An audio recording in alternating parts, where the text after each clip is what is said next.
究竟是谁？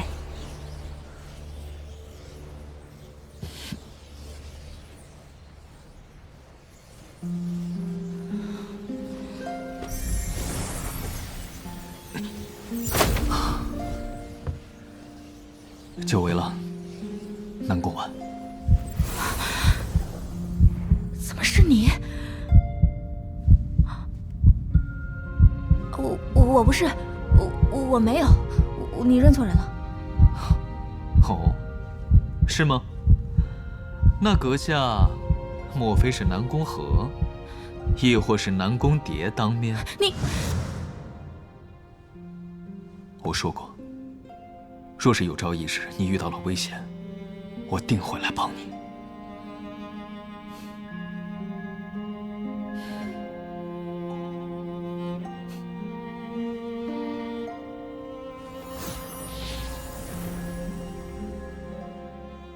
韩立追问魏离尘到底怎么回事，南宫婉坦言此人是个典型的伪君子，表面风度翩翩，背地里一肚子男盗女娼，光所谓女弟子就有7、8名，还偷偷修炼采阴补阳之术。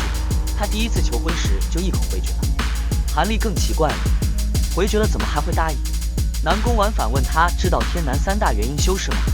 韩立自然知道，正魔两道和9国盟各有一位元婴后期的大修士，只差一步就能化神，3大势力才一直保持平衡。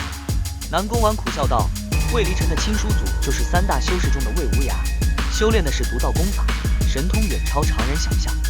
韩立面色一沉，难道是魏无涯亲自为难于你？南宫婉说那倒不是，但魏无涯确实插手了。事情的关键出在偃月宗换了新的大长老，是南宫婉昔日的一位师姐，功力心极强，和南宫婉向来不和。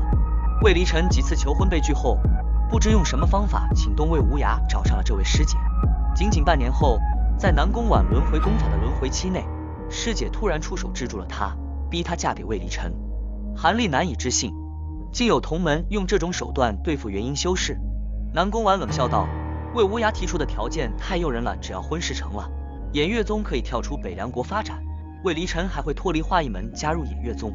师姐为了一箭双雕，不惜一切手段，不管他答不答应就对外放出消息，还把大典办了，想生米做成熟饭。韩立闻言大喜，原来你从头到尾都没答应我婚事。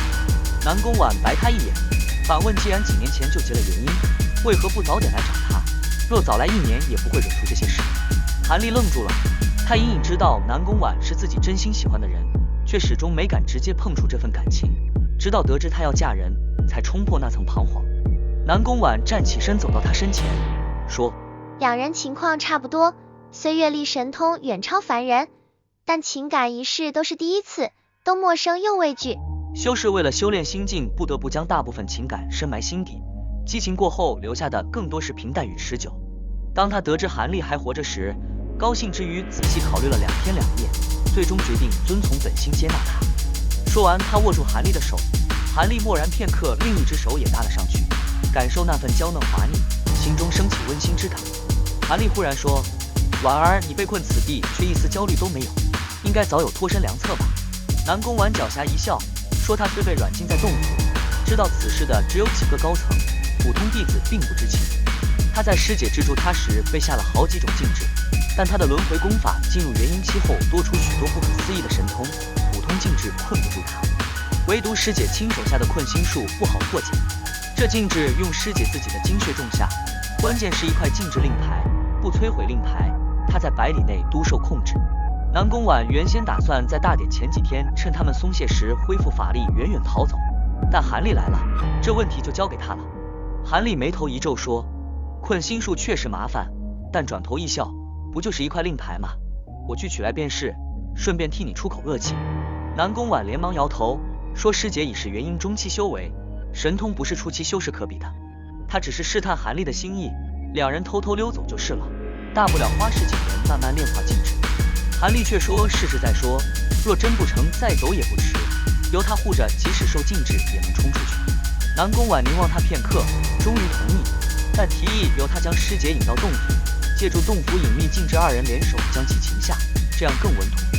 韩立点头说这方法好，他身上还带了几套布阵器具，可以设下牵制。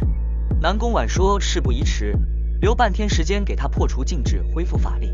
韩立先布阵，他又摇头说，即使制住师姐也无法控制偃月宗，还有另一位元婴师兄在，他并无争权之心。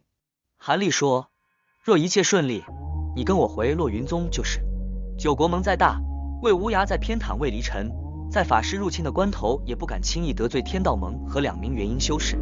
商议已定，南宫婉在原位坐下，闭目掐诀，白衣上冒出赤红光焰，将他包裹。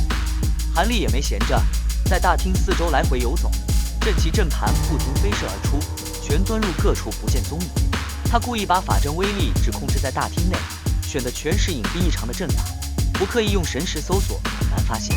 这些阵旗都是他结丹70炼制的，对付结丹修士都勉强，更别说元婴期了，本就没寄希望于此。布完阵法后，他袖袍一甩，一道白光飞出落在地上，正是银月所化的白狐。银月一现身就笑眯眯道，主人放我出来，不怕南宫女主人吃醋。韩立哼了一声说，你一个器灵有什么吃醋的？但随即神色凝重起来，这次要对付元婴中期修士，还不能让其跑掉，虽有禁制辅助，仍需银月从旁协助。韩立让银月在恰当时机使用一件重宝，一定不能让其脱困。银月捧过宝物，难以置信道，这个给我用。韩立说，此物由你驱使，比他自己用更能发挥威力，暂时借你。银月垂头沮丧道，知道了。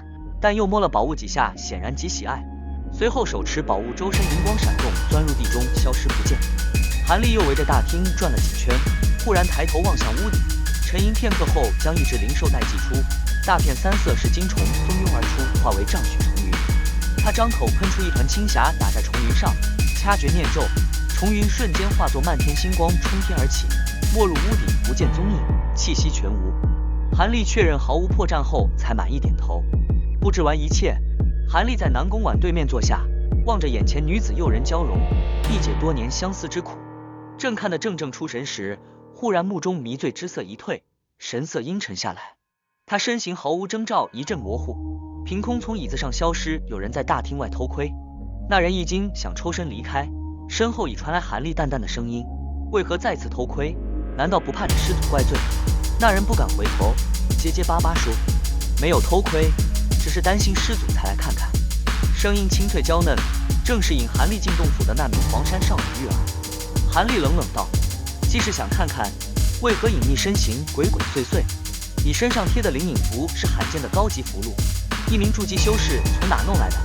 少女还想分辨，韩立却耐心尽失，说先乖乖回去，等你师祖收工再决定如何处理。少女害怕起来，猛然捏碎手中另一张符箓，周身黄光一闪，化为惊鸿，沿走廊疾驰而逃。韩立站在原地冷冷观望，丝毫没有动身去追的意思。